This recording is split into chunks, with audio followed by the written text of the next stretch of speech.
Cohen. This is our on Jordan Rindy. How many years have we now? 5 years since it's passing. The Shabbos is the Yortzeit, the 18th of Shvat.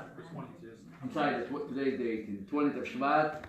And we brought this cake, there's cookies, there's tea, coffee. Anybody help yourself in honor of Yortzeit to be a class. The Ilui Nishmatov. We're going to name a few words from Adam soon. We're going to share with us a few words about Jordan. But now we're going to first start our class. So please make yourself at home. This week is a very, very fundamental Parsha. This Parsha is the Parsha which makes us the people who we are. The nation of Israel is being declared in this week's Parsha as God tells us in Parshat Itro, Ve'item liz gula mikol ha'amim, you are going to be a treasure of all peoples. On page 402, those who want to see it inside, Atem tiyudim mamlechet kohanim vegoy kadosh, you shall be to me a kingdom of ministers and a holy nation. The famous description of the chosen ones in all things from Israel. Parsha took place 3,320 years ago, when we all stood at Sinai, 49 to 50 days after we left Egypt, after Yetzias Mitzrayim, after the Exodus. And now we are all standing at Sinai. The third is only one of the commandments. Usually, as I always say, when you learn a parsha like this, sometimes it becomes difficult to try to figure out every aspect of the parsha. That they feel that we didn't finish it all, that I didn't cover it all, and therefore it's either all or nothing, and you move on, okay, maybe next week. So this is not the way to study Chumash. The way to study Chumash is to take one subject a week. Every year you can choose one subject and believe in yourself that God is going to give you long life to finish the rest of the subject. By the way, I'm just going to close my phone. This is, by the way, a real story, what happened, which I heard from a very elderly Jew in Poland. Some of you already heard from me the story. It's in 1994, and I was visiting Poland with his grandfather, Mr. White, and we did a bunch of countries. And we went into a shul in Poland for Shabbos. There was really a minyan. With us, 5 visitors from America, we ended up having a minyan. And there was a very elderly Jew in that congregation in Warsaw. And I went over to him and asked him, how old are you? My grandmother says, I take my siddur and I turn to God and I said, Master of the universe, I'm asking you not 1 year. Can you get to me 1 year? And God looks at me, she says, I have to figure out, do they deserve it or not. This lady, 1 year, just take it and move on. So that's how every year she pulls out 1 more year and 1 more year, and that's how she made it happen. So anyway, I would like to concentrate, like we announced, on the 5th commandment, a very difficult commandment, and it's such a difficult commandment that I'm going to read you a paragraph from a Talmudic sage, which he says, Ashrei mi shelo chaman. Happy is the one who never saw his parents. He said about himself. Rabbi Yochanan, the Gemara says, his mother, Rabbi Yochanan's mother, carrying him, was pregnant with him while his father died. Meaning his father died during his pregnancy, while he was pregnant by his mother. As soon as he was born, his mother died. So now Rabbi Yochanan was born an orphan from both, from father and mother. But they say in Yiddish, a kailach dikel yosen, around yosen. Asriel lost his parents at a very young age, and it was actually the comfort to him was that at least I didn't have to deal with such a difficult mitzvah. In the Talmud, volume Kiddushin, the Talmud devotes many pages to describe and to discuss and to deal with this very, very mitzvah, important mitzvah called Kabed et avicha v'et imecha, honor your father and mother. And why am I choosing this mitzvah? And like I said, we are in tonight's class is dedicated for Jordan's life. And this is actually the only mitzvah which the Torah tells us that by keeping this mitzvah we're going to live long. This is a mitzvah that it's easy to be convinced. Like honoring parents, you need to have a long life. I noticed that when my father became very busy with his parents at their older age, and both of his parents moved into, this was just a few years ago, and I used to have a very free, open line with my father in the very late hours of the night in Jerusalem. And he helped me a lot in many areas to be able to help others in many areas, specifically in the subject of Jewish law. And I needed that open channel with him. And then and suddenly the things changed. My father became on my house. Bars in the bathroom, helping them to hold down to something, to stand up, to sit down. Things were literally changed in honor of his parents, and they kept them there as long as they were able to keep them. For my grandfather, it was still just 2 weeks before. It wasn't for them anymore.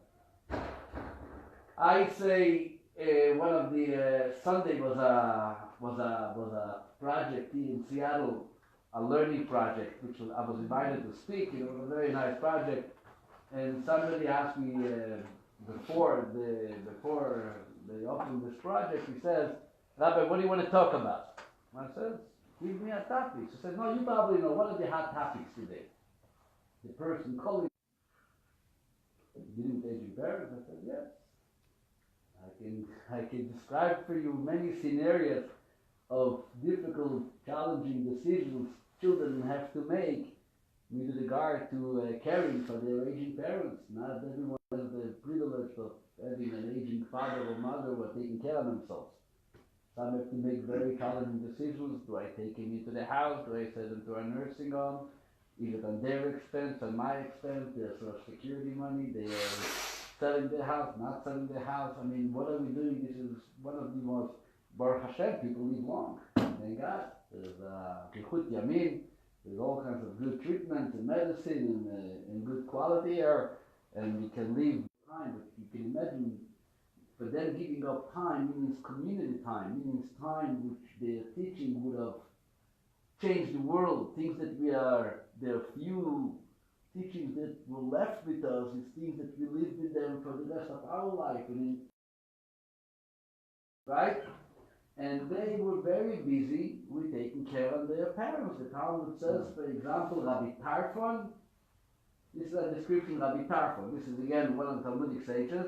Avelei Ahima, he had an elderly mother whom he treated with such respect that whenever she wanted to climb into her bed, he would bend down and she would climb on him into the bed. And when what's up or a message say, "Ma, I'm looking to go off my bed." "Oh, Ma, wait, coming." And before she goes down the bed, he bends down on his knees. She puts his feet over him, whatever way she made it happen. And this was the way he treated his mother. I'm not going to have somebody else doing it. I'm not going to have you, God forbid, climbing yourself up to the bed or down the bed. She needs someone to assist her. It's going to be me. It's going to be Rav Tarfon. It's going to be this great sage. I hope she wasn't very heavy. Never. It doesn't say. No. It doesn't say. I should hope so too. Okay. Now, the interesting thing is all the information which was mentioned in the previous books. That's the purpose of Chumash Dvarim of the last book. That's why it's called Mishneh Torah. Mishneh means repeating the Torah. So he's also repeating the Ten Commandments.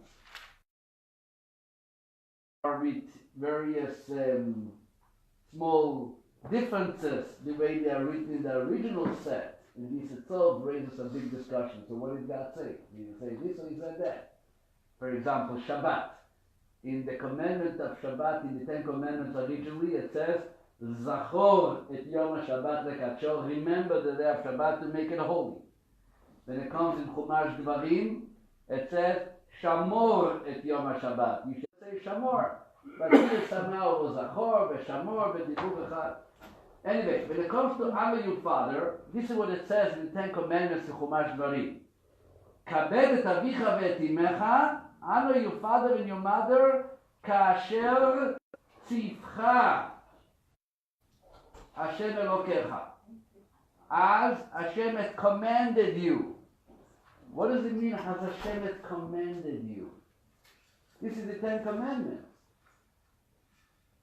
You don't say in the Ten Commandments, as God has commanded you. Please make yourself at home. There's a chair right here.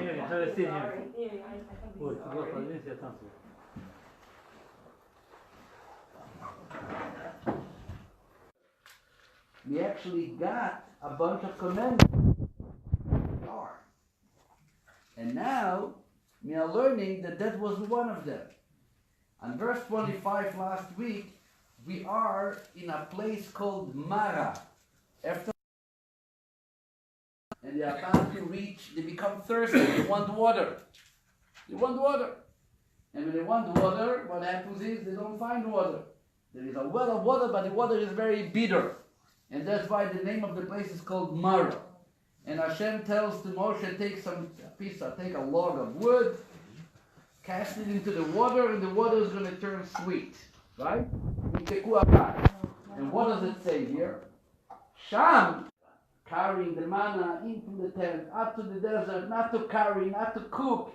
They weren't commanded on Shabbat yet, because there was a time when they were given the mitzvah to remember Shabbat. But many laws regarding Shabbat is actually in last week's Parsha in a of the man, right? So that was one commandment which they were taught in Mara. What else? There's Rashi from the Talmud, when it says by honoring your parents that you should honor them like I commanded you. Where was that we were commanded? This again refers to that place called Mara. That even before they were given the Torah, they were already given a command, a difficult mitzvah, especially those who live far from their parents, like us who have Israeli passports also. We know what it means that our parents live there. A lot of times I hear, I thought it's only we have the problem. They go back, they came there. When I was at my son's wedding in Atlanta, and the whole community there is more or less a South African community. People who moved from South Africa, the area is America, nobody's American in America. So in Atlanta, it's South Africa, and I couldn't believe how many of the people are dealing. I met people who say that once a father calls up his son and he says, Chaim, listen, me and your mother are getting divorced. It's over. What do you mean it's over? What are you talking about? It's over. We decided to get divorced. I said, no, Dad, you can't do it. It's in 2 weeks is Pesach. I'm going to come. We're going to be meeting for Pesach. We're going to discuss it. You don't just, send me a message. I'm getting divorced. Okay, father said, okay, I'm going to wait for you. He turns to his wife. He says, Sarah, Chaim is coming for Pesach. He was worried if his son is going to come. He got to come. I think we have on the curtain of here and the Parochet. The Ten Commandments were given, that's how the Torah describes them, were given in two luchot, tablets. That's why they are called luchot abrit, the tablets of the covenant. Observation.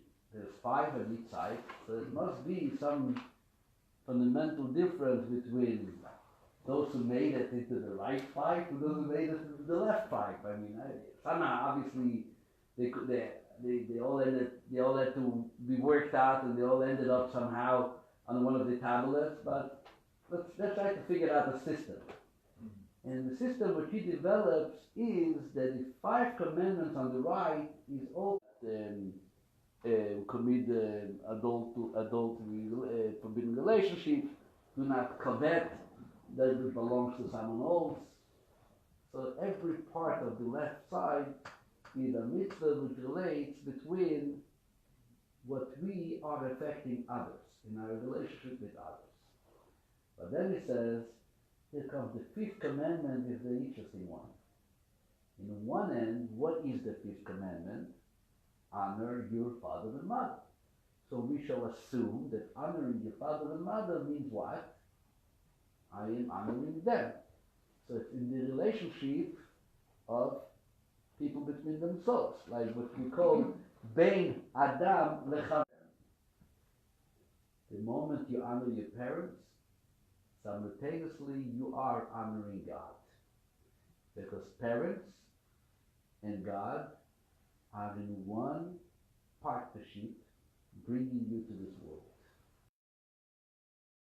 Look at a child and say, he has a father, he has a mother, and obviously we believe in God, so God is a part of everything. No. Honoring parents is honoring God because God is a part of the formation and the creation of that child. There is no parent without God. This is Nachmanides' outlook on this mitzvah. Matter of fact, is being interpreted as referring to a discussion that the nations of the world had during the time when the Torah is given. This is a verse in Tehillim. David writes as follows: Yoducha Hashem kol malchei eretz ki shamu imrei picha. Which means to say that all nations of the world will acknowledge Yoducha Hashem, they will all be model, because they heard the ordinances, they heard the words of your mouth. What happened? Yoducha, suddenly they're, okay, he's seeking his own honor. He's busy with getting votes for his candidacy. I am God, there's no other God, they have to believe in me. Didn't matter. כיוון שאמר, כבד את אביך ואת אמך, and once they heard, oops, he's talking about honoring parents too. So suddenly it's not just about him. Now he's recognizing that he wants us to consider our parents. חזרו והודו למאמרות הראשונות. They retracted their position and they acknowledged also the first 2 statements. Meaning that until the point when they heard that God is concerned about how we treat our parents, stand. So that mitzvah, honoring parents, somehow confirmed in the minds of the nations of the world what the 10 Commandments is all about. Like I said before, Nachmanides sees the 5th commandment somehow as a bridge between the original 4 and the other 5, because really, in our mind, honoring parents is a way of maybe, how would I say it? I wouldn't say payback, but, showing respect to someone who worked for you, someone who toiled, labored, I'm looking, my daughter is busy with the baby. So maybe she deserves a phone call from me and to see how she's doing, etc. Right? So there is a concept of gratitude. There is a concept which we call in Judaism hakarat hatov, recognizing that somebody did something good to you. I would even say that it goes as far as maybe paying off a debt. You know, be happy that they don't share with you the bills and how much they pay for you tuition and how much it costs them to their life. But at the same time, the little you can pay back is honoring them.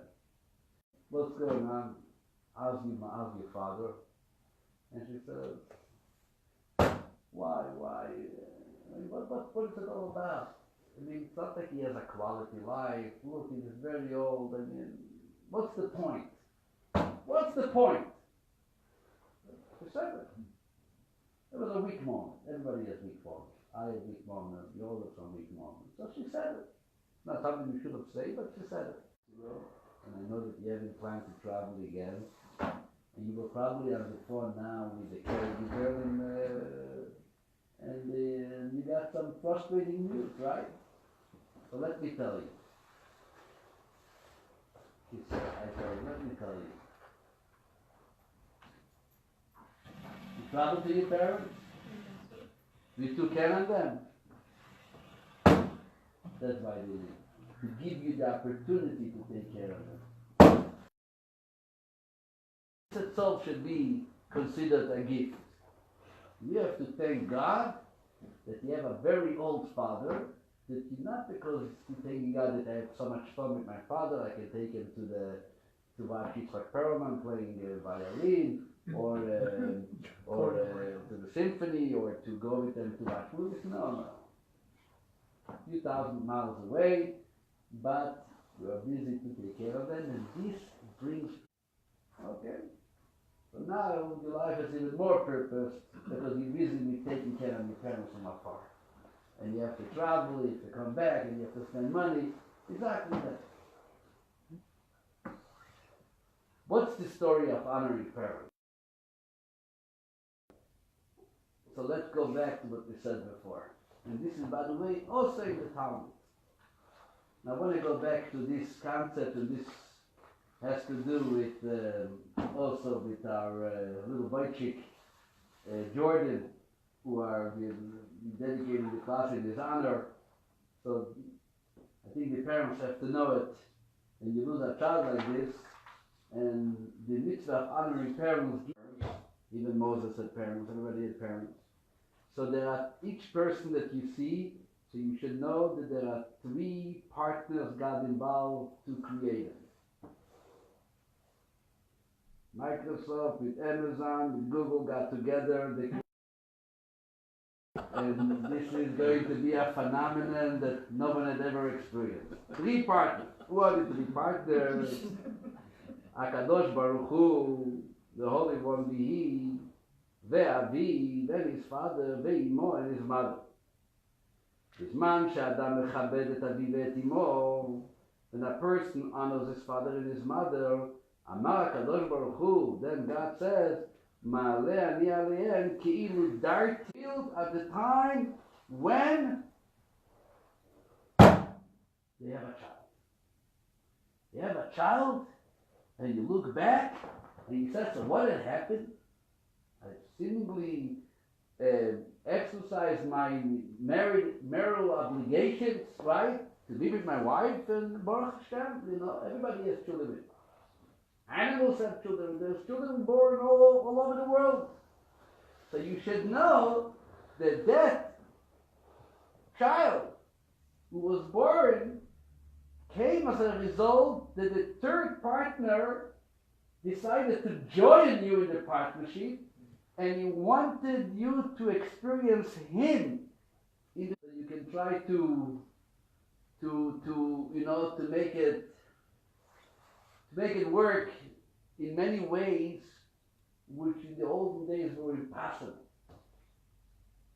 You have IVF, you have all kinds of programs. In the medical field, is the ability to assist parents, to give parents the opportunity to give birth to children in times that in the olden days, without without technology and without these revelations in medicine, they were living a life with no child. But at the same time, not everybody is blessed with a child, even with IVF. Hashem should bless them all. What's going on? This and this couple that are being treated by you, and I know that you had tried once, twice. Is there a possible medical reason? I mean, someone that I'm involved, so he knows that he can talk to me about it. So he gives me like a twinkle with his eye. He says, you know, the third partner has to. The third partner has to do his job. Somehow. So because he knows about the third partner, you heard about it, even though his job is to represent the partnership of the husband and wife, but he still knows enough to know and to say that there is, you know, we gotta include him to the deal too. She's okay, you feel.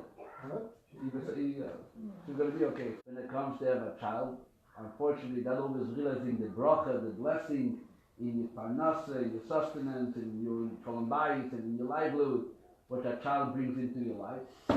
But at the same time,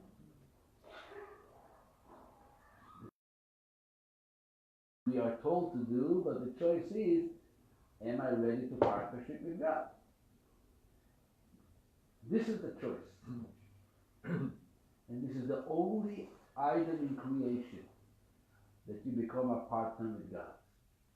There's one more thing which the Talmud says that if you do it, you are considered partnering with me, but this is more a theological thing, and this is to keep Shabbat. Talmud says, Shabbos in Morrow, Shabbos and honor parents. And you wonder, what is the connection between these two? The connection between these two is, Shabbos is partnering with God. Is to what? To recognize the partnership that your parents made with God, bringing you to the world.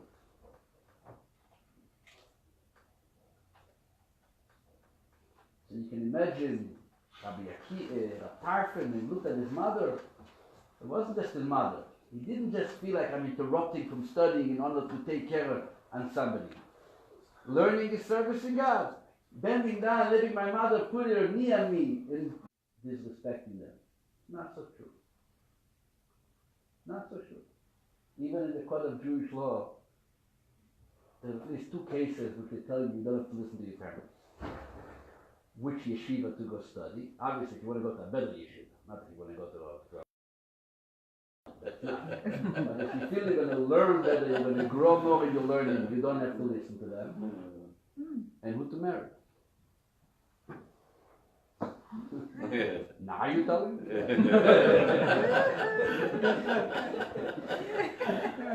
When it comes to married, also, Shulchan Aruch, the code of Jewish law says that this is going to be a good woman for you, a good husband for you, and they say, no, we don't like the way she looks, we don't like the family. You have to learn the law. Not always is knowing a challenge. Sometimes knowing something can help you. People don't want to study, I'm scared I'm going to have to make all kinds of weird decisions. You know, I once showed it to a girl who was dealing with her parents, and I told her, you can go ahead, you know, try to send friends to convince your parents that you keep on the relationship. And I showed her that it says in Shulchan Aruch. She says, wow, if I would only know, I would study Torah all my life.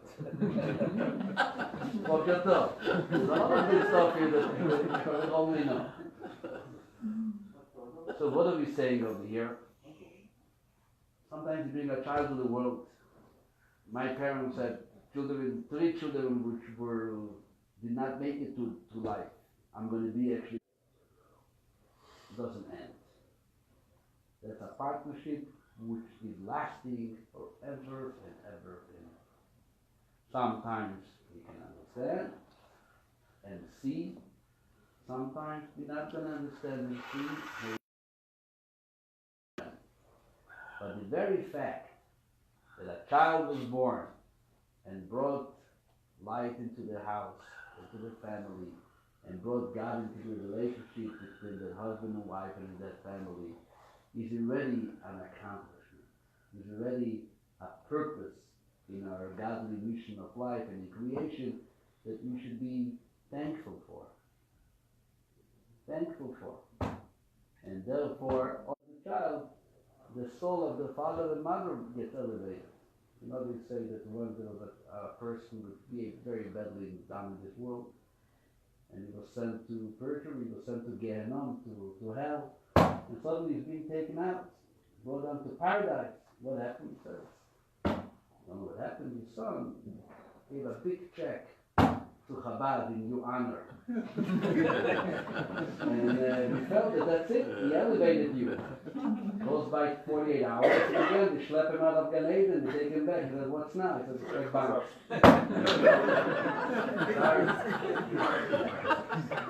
That's right. So the idea of is fine. And at the same time, this coming Shabbos is also Yortzeit, another wonderful man who his life ended early, but his parents had the privilege to experience the his son's Yortzeit is going to be the Shabbos. He died in a car accident and he was in the age of 20. May his soul rest in peace. And all of us who have healthy children should continue celebrating the partnership and also honoring our parents so we can recognize that partnership. Now, Adam, take it over. Well, thank you everybody for, I don't know for where we're at right now with Jordan, and our memory of Jordan. So, I have a few things I wanted to say. To speak. It's another great honor. So, I want to first talk about Jordan a little.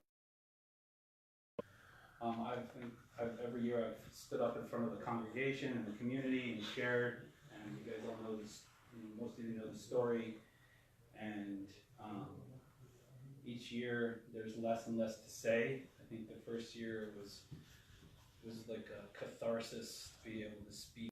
And when he got the cancer diagnosis, I think he could go back and forth between this just really spiritual, soulful, thoughtful, sweet person, and then he would be very clever and intellectual at the same time. You could talk to him about any topic, and the conversations Amy and Jordan would have could go on for days, and he could talk about books, movies. He obviously, it's interesting hearing the Rabbi speak, because I was thinking throughout the week, is actually Jordan seems more like my father now. He's my teacher. It's nice to hear some perspective tonight, because I have a relationship with Jordan still, and I'll share a little bit about. But